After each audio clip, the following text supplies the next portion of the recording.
Hi friends, నేను ఈరోజైతే chicken Majestic అయితే చేయబోతున్నానండి. ఇది చాలా చాలా టేస్టీగా అయితే ఉంటుందండి. ఒక్కసారి ట్రై చేయండి.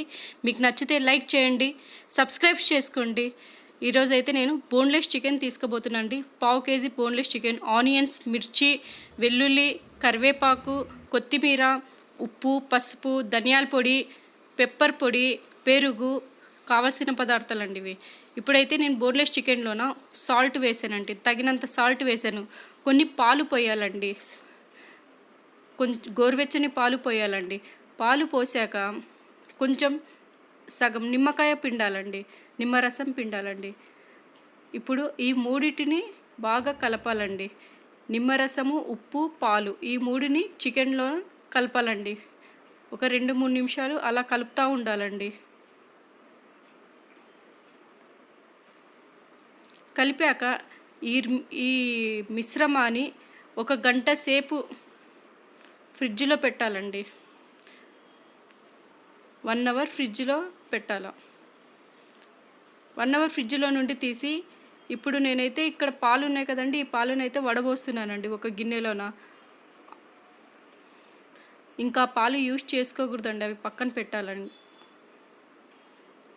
ఇప్పుడు ఈ వడబోసిన పాలు పక్కన పెట్టాక ఇందులోన అల్లం వెల్లుల్లి ముద్ద, కారం, పసుపు, ఇదైతే కార్న్ఫ్లోర్ అండి. 2 టేబుల్ స్పూన్ కార్న్ఫ్లోర్ వేసాను. 1 ఎగ్, ఎల్లో వైట్ కలిపినది 1 ఎగ్ అయితే వేసానండి.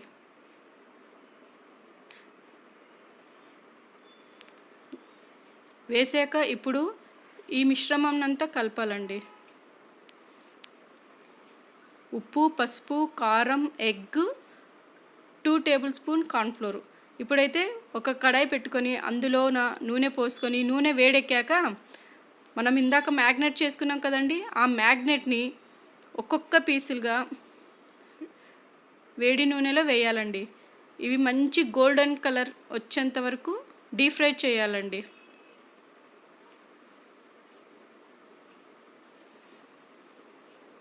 ఒకదానిపైన ఒకటి వేయకుండా సైడ్ వేసుకోవాలండి. అప్పుడే చికెన్ బాగా ముక్క ఉడుకుతుందండి.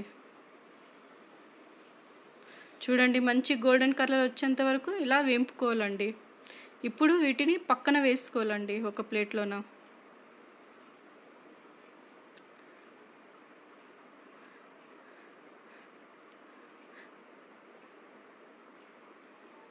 ఇంకా మిగిలిన మిశ్రమంని కూడా ఇదే నూనెలోనైతే వేద్దాం రండి.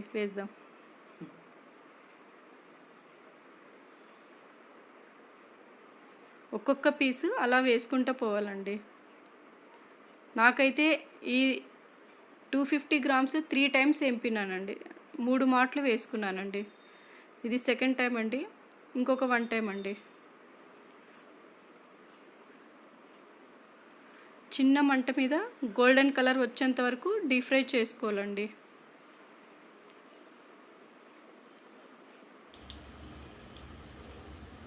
చూడండి, ముక్క అలా ఉడికింది. ఇప్పుడైతే ఇంకొక ప్యాన్ తీసుకొని నేనైతే కొంచెం నూనె వేసానండి.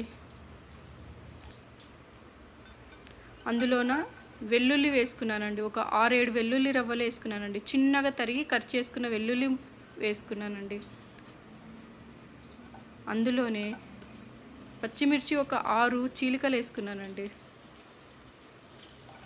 కరివేపాకు వేసుకున్నానండి. ఆ తర్వాత ఆనియన్స్ చిన్న చిన్న ముక్కలు కట్ చేసుకునేవి వేసాను. చిన్న లో ఫ్లేమ్లోనే ఇవి అన్నీ కలుపుతూ ఉండాలండి. చూడండి ఎలా కలిపామో అలా కలుపుతూ ఉండాలి. ఇప్పుడైతే ఆనియన్స్ అయితే కొన్ని వేసానండి. ఇప్పుడు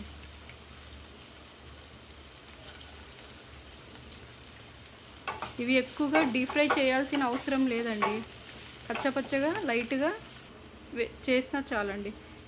కొంచెం సాల్ట్, పసుపు, కారం, ధనియాల పొడి, పెప్పర్ పొడి, పెరుగు పెరుగు 2 టేబుల్ స్పూన్ అయితే వేసానండి నేను. ఇప్పుడు దీనైతే కలుపుతున్నానండి. చిన్న మంట మీదే కలపాలండి. కొంచెం సోయా సాస్ వేసుకోవాలండి. హాఫ్ టేబుల్ స్పూన్ వేసానండి నేనైతే. చూడండి, అలా మంచి కలర్ వచ్చేంత వరకు కలుపుతూ ఉండాలి.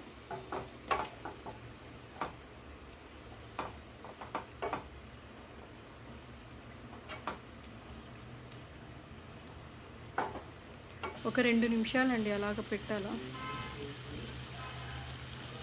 2 నిమిషాల తర్వాత ఇందాక ఏంపి పెట్టుకున్నాం కదండి చికెన్ పీసెస్, అవి ఇందులో వేసి ఒక 3-4 నిమిషాలు అలా కలుపుకుంటూ ఉండాలండి.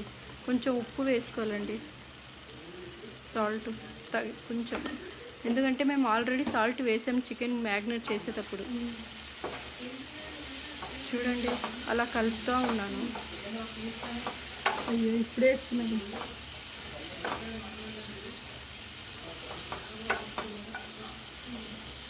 డీప్ ఫ్రై చేసి ఉంటాను కదండి, అవి కొంచెం హార్డ్గా ఉంటాయి. అందులో వేసాక కొంచెం మగ్గిన తర్వాత కొంచెం మెత్తగా అవుతాయి. టేస్ట్ బాగుంటుందండి. చివరిగా గార్నిష్ కోసం కొత్తిమీర వేసానండి. చూడండి ఎలా వచ్చిందో కలరు, చాలా బాగా వచ్చింది కదా. ఒక్కసారి ఈ రెసిపీని ట్రై చేయండి, లైక్ చేయండి, సబ్స్క్రైబ్ చేసుకోండి ప్లీజ్.